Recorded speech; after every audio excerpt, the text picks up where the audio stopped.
Ba de fait ya batu ebele ezali bangote mutu balukaki yango.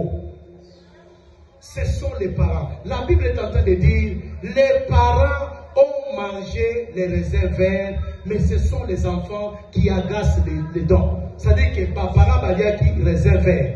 Mais si koyo batu bazoyo kamino ezabanani ezabana. Mais bana baba innocent. Bana bazala kité. Comment est-ce que bango sikonde bakomi ko agacer les dents? Mabe oyo bapara basala. J'étais en train de vous dire, il y a quelqu'un,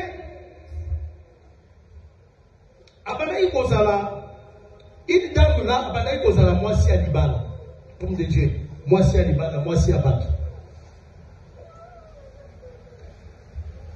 Camarade naïe, kaka oya vanda naïe, kaka oya basolo na naïe mikolonos.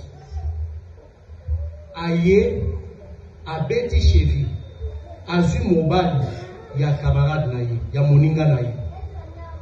Tango azu mobali ya moninga naïe wana, lokola pe babandai kozala ensemble bien que en katimini, zemi yaga te zemi pe, eye. Tango sikoyo mukolo mobali aye ko apprendre que mutu asalinga eloko yo ezakaka camarade nanga ami nanga intime abandaki se rendre compte que ndeko na ye to muninga na ye aboyi kosala eloko ya ndenge wana na kati ya basusi na kati ya baregret mwana mwasi wana akufi mais aprononçaki maloba avant akufi alobi na muninga na ye omuli oyo osali ngai okofuta yango akati motema kofi famille ya ndeko wana tango pe ba apprendre basali ce qu'on appelle les imprécations basaki maloba balobi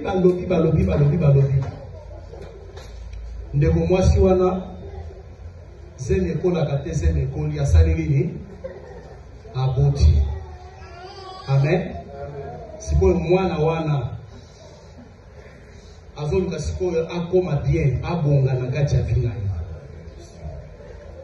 Mwana wana azoluka abonga akoma bien. C'est pour vous dire que ezala ba biloko mosusu yo kofuta lelo, tout dépend de comment d'abord tu es venu au monde. Papa na yo bisika akenda yo yebite. Maman na yo bisika akenda yo yebite. Je vous ai donné l'exemple de mon père. Tant que tu peux témoignage na biso moko, c'est pour vous fortifier. Papa na ngai azalaka mutu ya mbongo makasi, mais tango akomi na faillite azongima bampiaka te. Akenda kozwa nyongo quelque part. Moninga na ye moko babandai kozala na ye